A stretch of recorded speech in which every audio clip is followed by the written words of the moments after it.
Hey, what's up, guys? What's going on? This is your boy, R.E.V, the servant, and I'm just here just to have a casual conversation. This is a little bit different kind of setup than the normal podcast. Man, we gotta call. Caller on line one. Caller on line one. Hey, what's going on, guys? This is your boy, R.E.V, the servant, and I'm here with the TAP for a casual conversation. Considering some of the things that we've been talking about with me and Play B, and also we had Angel on the phone the other day, and we were talking a little bit about the current state of our country. You know, I was in terms of, with Trump and the travel ban and all of his other policies. But one of the things I was thinking about being a biblical Christian was this idea of what role does nationalism or patriotism play in the church? In the Christian church, for Christians and believers, when the Bible calls us sojourners. We are not of this world. So I'm here right now with Pastor Scott Bird, Anchored Bible Church Modesto, and I had some of those questions because I think those are really prevalent, because a lot of the criticism right now coming from the left is that a lot of Trump or conservative policies are biblically based. So there's a lot of imposition when it comes to whether it's laws passed by the legislation, that everything's religious based, and that we want to see the separation from church and state and all that kind of conversation. But as a believer, as a Christian, what should the response be when it comes to patriotism and nationalism?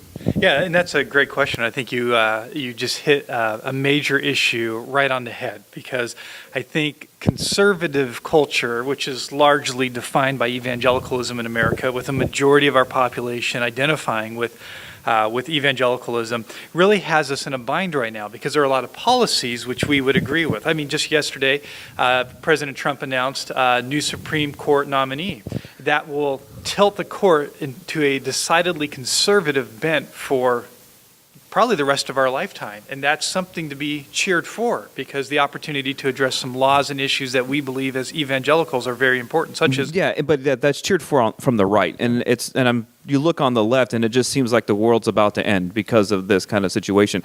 But is it rational to feel that way? Is it what point does the court have to play in deciding all these laws? Because from my understanding, all the court does is interpret the Constitution. Well, that's what it's supposed to do, and that is its mandate. But as we've seen over the last 30 years, there is now a third legislative branch. And it's one of the problems in our government right now is every branch is legislating, and we have forgotten the restrictions that the Constitution imposed upon the three branches of government. And some encouraging things about the new Supreme Court nominee is he appears to be, and we won't know because time will tell, that he's a strict constitutionalist. Yeah. So maybe the court will stay in its lane for the next season. But I think, back to our first question, I think one of the things that's troubling is that there are a lot of conservative or social things taking place right now, which we as evangelicals can cheer. I think we should be thanking God that our economy is growing, because that means fewer people in poverty, greater opportunities for advancement. That's a good thing. But those policies are being enacted by a president which we find personally, many people would say, abhorrent, just in his moral outlook or character and conduct. But because one of the criticisms that I heard recently was that about nationalism and patriotism and all those different types of things. But back to that point where I was telling you, okay, the Scripture does say, we're not of this world. We're sojourners. Yeah. We're not inhabitants. This is not where we reside. We're passing through. So, but for the most part, the most patriotic individuals you'll find come from the Christian churches. So is that unwarranted? Like, what would be your position? Like, if you were to take your faith and put it on a flag, and then would you fly that over the American flag or under it? Yeah, no, that's a great picture right there. So always the cause of Christ triumphs or is placed above any earthly cause. And so one way I try to balance this is we need to be purposely thankful for the grace gifts of God, whether they're specific, as like described in Scripture, or general in nature. And I can very clearly say that it is a grace gift of God to be an American. Mm-hmm. We have freedom, security, prosperity. My kids will probably have a better future than I have. I don't have to worry about some totalitarian government surrounding my house with flamethrowers and burning my life to the ground tonight. Those are great gifts to have, and not every believer in Christ Church globally has those benefits. And we ignore those or diminish those to our own peril. So I am proud to say I'm an American while at the same time also recognizing there is some significant baggage that comes with that. Yeah. So I think the way that we have to think through that is, I'm proud to be an American, but being an American isn't my identity. My identity is, I am an ambassador of Jesus Christ. I am no longer of this world because I have been redeemed out of it. And the day I was redeemed out of it, I was sent back into it with a brand new mission, and that is to be an ambassador of Jesus Christ and his kingdom. So I think it's possible to be both proud of the nation I live in, the benefits that I enjoy, and not let that become my identity. Well, that's a good response, and I agree with that. But one of the things that I've seen also is like there's this equation between God and country, like that sentiment or that statement. Do you think that's positive, a wealth worthwhile statement? God and country. Yeah, and I find that very problematic just for at a number of different levels, and that is God is the God of Scripture. He's not the God of America. And we are a nation, just like every other nation, which he says accounts for dust in his scales of righteousness. And I think a discerning Christian will recognize really quickly that while I can love the benefits of the freedom and liberty that I have, I also have to acknowledge we have some massive issues, which the Scripture tells us arouse the wrath of God. So abortion being one of those, for sure. Unjust treatment, the unequal application of the law and its penalties. I think those are issues as well. We've seen, I think, over the years, particularly in the last decade, just an explosion or an increase in the spirit of anger in our nation. That goes exactly against love your neighbor as yourself. And that kind of attitude arouses, as we know, the displeasure and or wrath of God. So it's problematic to be both flag and Bible, both Christ and America, without also mortgaging your discernment and recognizing if you hold on to the flag as your identity, you're holding on to that symbol, which we know comes laden with moral problems. Yeah, so I think it's primary identity, and and it's just funny. It's inherent with human beings that we're just obsessed with identity. That we want to be a part of something. We want to be identified as something. We want to be associated with something. And usually, it's greater than ourselves. But I think the most important thing is like why not associate yourself only with the greatest thing, the greater. Yeah. And that's the mentality. And you mentioned abortion, and I know like one of the biggest fears coming from the left right now is that the Roe v. Wade will be overturned, which in my opinion, I would not mind. So there are other things that people criticize the right for as Christian fundamentalists that are pushing agendas or pushing legislation that is religious based, and that's going to basically be pushed upon individuals that are not religious or are not believers. And I know for me, Roe versus Wade, I really would like to see that overturned because I am pro-life 100%. Absolutely. But when it comes to other, let's say, social liberal issues such as same-sex marriage, do you think that though we have that on the books now and it's widely accepted, I think in almost every state, so what are your opinions on those two? Would you like to see some social liberal issues gone, or all of them? So, let's talk about some principles here real quick, and that is we have lessons from church history that we can learn from in answering a question like this, and that is every time the church and the state have commingled and become one and the same, whether it's Calvin's Geneva, whether it's Constantinople, and the official election of Christianity as the state religion, there is not a single time in human history where the church has become an apparatus of the state and it's worked out good for anybody. So I think one of the dangers that we have to be aware of is we entered this new era, because it really is a new era. Trump, for whatever faults he has, is at the tip of a spear that is creating a new era for conservative values to once again find prominence and power. One of the things we have to be very careful of is that we don't co-opt political agendas with the mission of the church. So when it comes to the issue of liberty in our nation, the bottom line is this: the Constitution is not a biblical document. It is informed with some biblical principles, but it is equal. I say that the Constitution is the greatest writing ever penned by man. Correct. In that sense. But the difference is, it's not inspired by God, because the scriptures are penned by man, but inspired by God. So God is not in the equation when it comes to the Constitution to a degree. I mean, God is sovereign over all, but at the same time, I recognize those things, and I think that's one of the reasons why I'm proud to be an American. Number one is because when you look at the Constitution alone, and there's a lot of atrocities that have been done by our country, on both sides, from the left and the right, or wherever you want to say it. But Yes. the Constitution stands alone as the principal document, and the principal reason why I'm proud to be American. Number one is because we have these freedoms to even sit here and conversate and talk about these things. Yeah, and I think the Constitution of Christianity is a good place to start talking about liberties for today, because it stands as an example of the ability of Christians to coexist peacefully with people that don't think in Christian norms. Yeah. The other half of the Constitution is European continental humanism. We hold these truths to be self-evident is not a biblical teaching. That is a rationalistic, Rousseauian, continental European, secular, humanistic thought. And yet, we as Christians, we know this, and this is one of the great things about being a Christian, is we can coexist, be neighbors with worldviews which are literally universes apart. Other religions don't offer such safeties or grace to other people.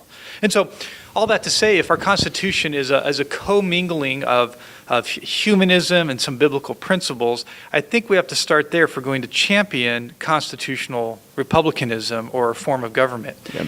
And because of that, when it comes to issues like gay marriage or legalization of marijuana, those fall within what is permissible under our jurisprudence and our culture of law, whether or not I agree with it or not. And the bottom line is this: you can't legislate morality. And if we are going to be a free nation of free people, Christians will always have to wrestle with the fact that the unbelieving portion of our culture and our community is going to legalize things that we're just against.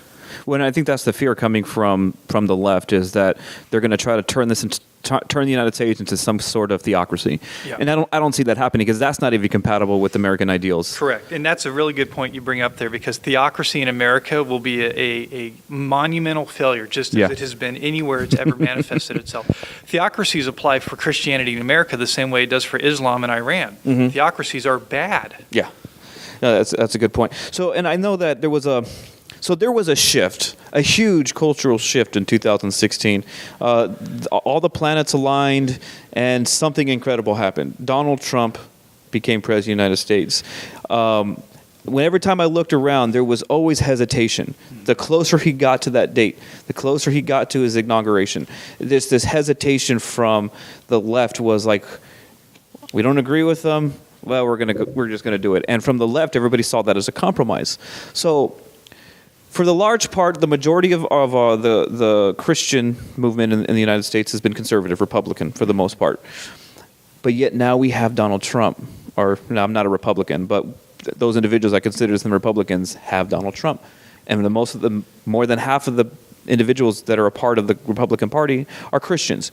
So, what is the Christian response to the Donald? To the Donald. Well, fortunately, again, because we have the authority of Scripture, we're able to look to the past as a guide for the present, and that is we find God's people working with unbelieving, reprobate leaders all the time. Whether it's Daniel in the Old Testament or, frankly, even the Caesars in the New Testament, believers have always been under the authority of some reprobate leader. That's just the way it is. So we've got a background that allows us to look presently today and I think more than survive the context we're in, thrive, even if the Donald is not the man that we would want to lead the evangelical church, which is an important distinction to make. The president leads the United States of America, not the evangelical church. So what do? You've heard me say this before, Rudy. I think in anybody, we can see a couple different things, and we always have to remember this.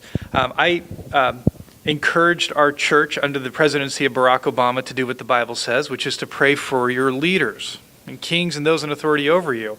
And I corrected those who would not or did not, or for whatever reason just can't get themselves to pray for somebody they regarded pretty much as just shy of the Antichrist, I think. So the hypocrisy of now supporting or praying for or thumbs-upping Donald Trump really stands in stark contrast to the attitude that we held maybe just 2 or 3 years ago. Well, and that's very interesting because, like I said, we ran into an individual, old friend of mine. We were having breakfast one day, and a stark Trump supporter, and I was just like, no, never Trump, never Trump. And then now I'm sitting here, almost 2 years into his presidency, and I'm eating some of my words. Though, like I said, I detest him as a human being, because of his actions and how he's not representative of our country, at the least. His temperament, I don't think, is there. But like I said, not to say that I'm any better than anybody else, because I'm saved by grace just like anybody else that calls himself a Christian. But at the same time, I'm realizing that he is the better choice between the two incredibly faulty individuals that we had running at the time. But yeah, seeing that he is starting to govern conservatively has really set me apart. But the reality is, like I told somebody else, it's like I could still see myself understanding that he's not the greatest person in the world, and I could hold that as well and be true to myself. He's not the ideal person. But at the same time, I'm seeing positive change that we haven't seen in a long time, and I'm excited about that. Not excited here, but excited here. We can hold both. I think we don't want to be too emotionally minded and go back and forth, and it has to be one way or the other. Well, and you just illustrated a principle that I strongly believe in, and that is you cheerlead the good anytime you see it from anybody you see it in. And so if somebody, I've said this before, immoral people sometimes do moral things because they just can't deny the image in who they're created. So sometimes even wicked, evil people will do a good thing. Now, the one good act doesn't redeem all the evil they've done, right? But nevertheless, as evangelicals, we should cheer the good thing when it's done. Likewise, moral people, as we're seeing right now with the Me Too movement and just the slew of scandals that are affecting pulpits around our nation, moral people do immoral things. And we should call that out just as quickly as we would cheerlead the good in an immoral person. I don't know if that makes sense, but the basic line is this: cheerlead the good, correct and confront the bad. And we can do that with a pastor, we can do that in fellowship, and we can also do that with the President of the United States. So when his actions are good, I think we should cheer the good, not because of the man, but patently because it's the good or right thing to do. When we see bad, which we've seen a lot of, yes, we should just as quickly be there with the voice of correction or condemnation. For instance, the treatment of women, as the way he is modeled or talked about, is something that every conscientious, born-again, Bible-believing Christian has to condemn. Yeah. If they're going to be faithful to their Savior. And that's something that I've seen from the religious side. But what we're noticing that there's a stark increase in millennials coming to the Republican Party. But a lot of those millennials are not Christians. They're not religiously based. They're more understanding that the Republican Party now is moving more towards social liberal things, but still conservative on the other things, when it comes to the traditional base of the belief system in Republican. Yeah. But it's just now what we're seeing is a lot of millennials are coming in because they agree with the Second Amendment. They agree with some of those hardline stances that the Republican Party takes, but at the same time, the Republican Party is starting to shift a little bit more when it comes to some of those social justice issues. Not so much on abortion, but more along the lines of like gay marriage, even the legalization of marijuana is starting to become more acceptable within the conservative movement. So you're seeing it grow in that way. So do you see that the country is moving away from traditional conservatism? I do see that, and it's a double-edged sword because in one hand, we know from the years under the moral majority of the religious right that you cannot legislate biblical Christianity as the norm for culture. And that severance, that divorce between the two is a healthy and good thing for the church. The danger is that we in the evangelical movement don't update our understanding of conservatism. And frankly, I would argue a born-again, Bible-believing Christian isn't a conservative. Because if you think about it, conservatism says we want to retain things the way they are. We're resistant to change. We don't want to see things upended. Yeah. And that's not a thought or a pattern of thinking that a believer conscientiously holds to. We want to see things upended. Yeah. We want to see righteousness dwell in the land. We want to see justice flow. And so really, let me wrap up maybe a thought here real quick, but it's this. The best friend of America is a born-again believer who flies the flag of Christ above the American flag and then pursues biblical justice and morality first in their own life, encouraging it in the lives of others, and standing for truth and right while at the same time being discerning and bringing biblical light to bear on the evil that an individual, a system, or a culture does. And to do that with clarity and boldness and redemptive grace. I want to segue into another question, about character. Okay. So if you had a daughter, would you feel comfortable having your daughter one-on-one in a meeting with Donald Trump? Yeah. Well, fortunately, I only have 3 boys, so I'll never have to face this hypothetical situation. Listen, we honor the man for the title and the office that he holds. So if it was a one-on-one meeting, I would not feel comfortable myself, just given what he has said. The Scripture gives us guidance on this as well. The mouth speaks out of the overflow of the heart. Yep. And we're a fool if we just try to explain that away. Yeah, just ignore what he's said in the past. Yeah. So I'm going to ask you this now. This is more of a personal church governmental kind of question. I seen this thing come up. I follow a page on Facebook with a bunch of other believers, and a question was raised by somebody, and it kind of goes along this lines. They just asked a simple question: if a pastor is counseling a female, door open or closed? Yeah, always open, but that question didn't go far enough. It should ask alone or with someone else. Yeah. Always in our context at our church, if we're counseling a female, my wife is there, or another context, the church secretary, somebody that is a credible witness, but also an ally in the counseling process. Yeah. And so I think what we're seeing right now is the roosters have come home to roost for a lot of pastors who maybe in the last 2 or 3 decades could have gotten away culturally with counseling women behind closed doors without accountability. We're just seeing that. Well, we're evidence of that currently because there's in our own community, something that happened decades and decades ago is finally surfaced, and it's because one of the questions, or one of the answers to the questions in that post was like just simply above reproach. Yeah. Which is kind of vague. But we don't know what that looks like. But we're seeing that when those principles aren't kept, individuals are not living above reproach, and then what happens is then it just ends up not just hurting the church itself as a community, but then it hurts the community itself outside of the church, because then now there's nowhere that is perceived as safe. Correct. Yeah, and that's a very good point. We're to like we've mentioned before here.